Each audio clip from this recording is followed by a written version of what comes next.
കാര്യവട്ടം അവിടെ യൂണിവേഴ്സിറ്റിക്ക് മുൻപിൽ നിന്ന് വിലാപയാത്ര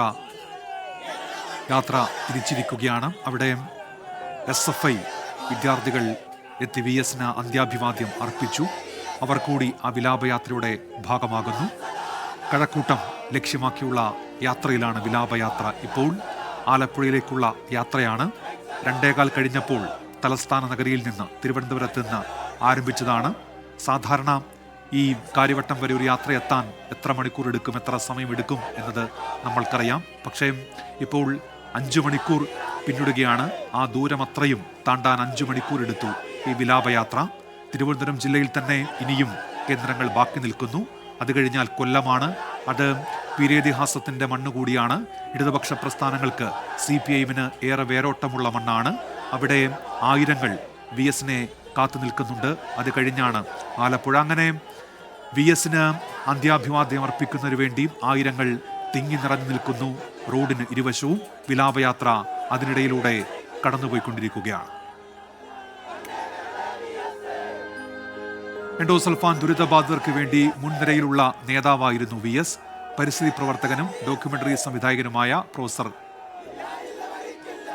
MA റഹ്മാൻ ഇപ്പോൾ നമ്മോടൊപ്പം ചേരുന്നുണ്ട്. ശ്രീ MA റഹ്മാൻ, ഇപ്പോൾ VSന്റെ വിലാപയാത്ര അതിങ്ങനെ കടന്നുപോയിക്കൊണ്ടിരിക്കുമ്പോൾ നേരത്തെ നമ്മൾ എൻഡോസൾഫാൻ ദുരിതബാധിതർ പറയുന്നത് ആ കൂടെ കേൾക്കുകയായിരുന്നു. VS ആണ് ആ സമരത്തെ, ആ ദുരിതത്തെ ലോകത്തിന് മുന്നിൽ എത്തിച്ചത്. 2002 എന്നാണ് ഓർക്കുന്നത്. അന്ന് VS നിയമസഭയിൽ നടത്തിയ ഒരു പ്രസംഗമുണ്ട്. ആ ചിത്രങ്ങൾ ഉയർത്തിക്കാണിച്ചുകൊണ്ട് VS ആ എൻഡോസൾഫാൻ ദുരിതബാധിതർ ഏത് സാഹചര്യത്തിലാണ് ജീവിക്കുന്നത് എന്നത് ലോകത്തെ അറിയിച്ചത് 2002 അതിനുശേഷമാണ് അവിടെ ഇടപെടലുകൾ ഉൾപ്പെടെ ഉണ്ടായത്. സജീവമായി തന്നെ ആ വിഷയത്തിൽ ഇടപെട്ട ഒരു വ്യക്തി, അവിടുത്തെ ജനതയുടെ ദുരിതം കണ്ടറിഞ്ഞ വ്യക്തി എന്നുള്ള നിലയിൽ താങ്കൾ അതൊക്കെ എങ്ങനെയാണ് ഈ ഘട്ടത്തിൽ ഓർക്കുന്നത്, പ്രൊഫസർ MA റഹ്മാൻ? തീർച്ചയായും മനുഷ്യ നന്മയിലുള്ള വലിയ വിശ്വാസിയും അതേപോലെ പ്രത്യയശാസ്ത്ര നിർബന്ധങ്ങളുള്ള ദീർഘദർശിയുമായ വലിയ നിഷേധാർഹ്യമുള്ള ഒരു ഭരണാധികാരിയായിരുന്നു VS. അദ്ദേഹത്തിന്റെ രാഷ്ട്രീയ പ്രവർത്തനങ്ങൾ വളരെ മാനുഷികമായ ഒരു നിലപാടിലൂടെയാണ് മുന്നോട്ട് പോയിട്ടുള്ളത്. കാസർഗോഡ് അദ്ദേഹം പ്രതിപക്ഷത്തിരിക്കുന്ന കാലത്താണ് അന്ന് എൻഡോസൾഫാൻ മേഖലകളിലെ ദുരിതപർവങ്ങൾ കാണുന്നത്. ആ ദുരന്തങ്ങൾ കണ്ടപ്പോൾ തന്നെ സർക്കാരിന്റെ പ്ലാന്റേഷൻ കോർപ്പറേഷനിൽ സർക്കാർ ചെയ്ത ദ്രോഹങ്ങൾ എന്ത് എന്ന്, സർക്കാർ ഏത് സർക്കാർ എന്ന് നമ്മൾ പറയുന്നില്ല, ഓരോ കാലത്തും വന്ന സർക്കാരുകൾ 22 വർഷമായി എൻഡോസൾഫാൻ ആകാശത്ത് തളിച്ചിട്ട് അതിൽ രോഗികളായ ആളുകളാണ് അദ്ദേഹത്തിന്റെ മുമ്പിൽ പ്രത്യക്ഷപ്പെട്ടത്.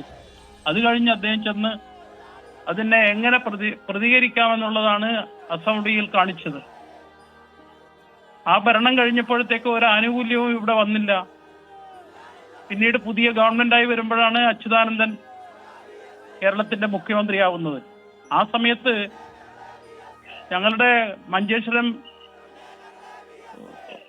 നിയോജകമണ്ഡലത്തിലെ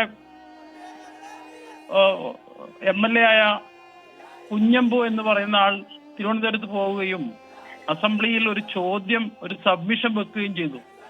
ആ സബ്മിഷനിൽ ആരെങ്കിലും കാസർഗോഡ് മരിച്ചിട്ടുണ്ടോ എന്നുള്ള ഒരു ചോദ്യമാണ് വന്നത്. പക്ഷെ അതിന് കിട്ടിയ മറുപടി ഉദ്യോഗസ്ഥന്മാരുണ്ടാക്കിയ പൊല്ലാപ്പ് അതെന്താണെന്ന് വെച്ചാൽ ആരും മരിച്ചിട്ടില്ല എന്നുള്ളായിരുന്നു. എന്നാൽ കാസർഗോഡ് അവിടെ ഏതാണ്ട് 52ഓളം ആളുകൾ മരിച്ച റിപ്പോർട്ട് തന്നെ കലക്ടറേറ്റിലുണ്ടായിരുന്നു. ഇത് തിരിച്ചറിഞ്ഞ മുഖ്യമന്ത്രി ആയ VS അസംബ്ലിയിൽ വെച്ച് തന്നെ അന്നത്തെ കൃഷിമന്ത്രിയോട് MA റഹ്മാൻ, അന്ന് ആ ഒരു കവർ ഫോട്ടോ അത് ചർച്ചയായതാണല്ലോ. അത് കണ്ടിട്ട് നേരിട്ട് VS തന്നെ താങ്കളെ വിളിച്ചതായി കേട്ടിട്ടുണ്ട്. തീർച്ചയായും അത് ഇത് കഴിഞ്ഞിട്ടാണ്. ഈ സംഭവം കഴിഞ്ഞ് അദ്ദേഹം നമ്മളെ വിളിക്കുന്നു. അദ്ദേഹം പറയുന്നു അവിടെ മരിച്ചവരുടെ റിപ്പോർട്ട് ഉണ്ടാക്കണം, നിങ്ങൾ ജില്ലാ പഞ്ചായത്തിലുള്ള സർക്കാർ ഉദ്യോഗസ്ഥന്മാരുടെ മീറ്റിംഗിൽ പോയിട്ട് മരിച്ചവരുടെ ലിസ്റ്റ് ഉണ്ടാക്കണം. ഞങ്ങളങ്ങനെ 144 പേരുടെ മരിച്ചവരുടെ ലിസ്റ്റ് ഉണ്ടാക്കി.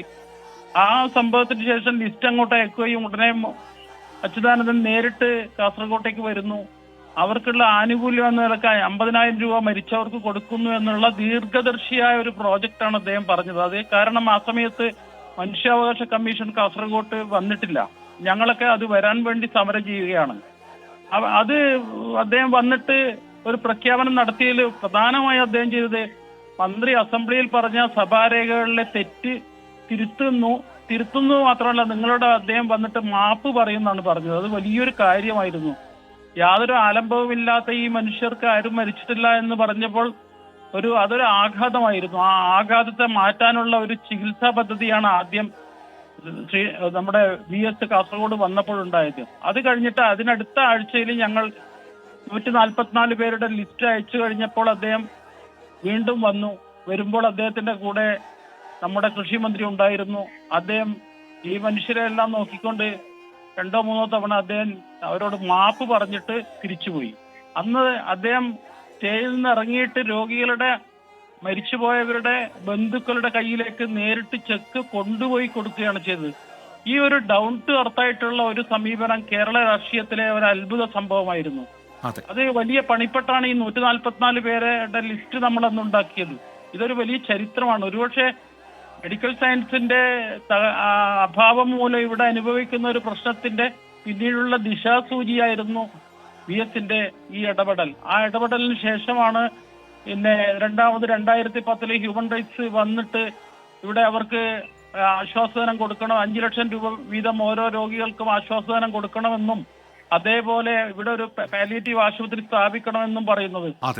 അത് വരുമ്പോഴത്തേക്ക് VS ഇതൊന്നും അന്വേഷിക്കാതെ തന്നെ അദ്ദേഹത്തിന്റെ നമ്മുടെ ദുരിതാശ്വാസ നിധിയിൽ നിന്ന് 50,000 രൂപ രോഗികൾ കൊടുത്തു കഴിഞ്ഞിരുന്നു. ശരി, തീർച്ചയായും അത്തരം പോരാട്ടങ്ങൾ കൂടി VS നടത്തിയ പോരാട്ടങ്ങൾ കൂടി ഇപ്പോൾ ഓർമ്മയിലേക്ക് വരുന്നുണ്ട്. പ്രൊഫസർ എം റഹ്മാൻ അദ്ദേഹം അക്കാര്യങ്ങളൊക്കെ ഓർത്തെടുക്കുകയായിരുന്നു. ഈ ഘട്ടത്തിൽ വിലാപയാത്ര ഇപ്പോൾ കഴക്കൂട്ടത്ത് എത്തിയിരിക്കുകയാണ്.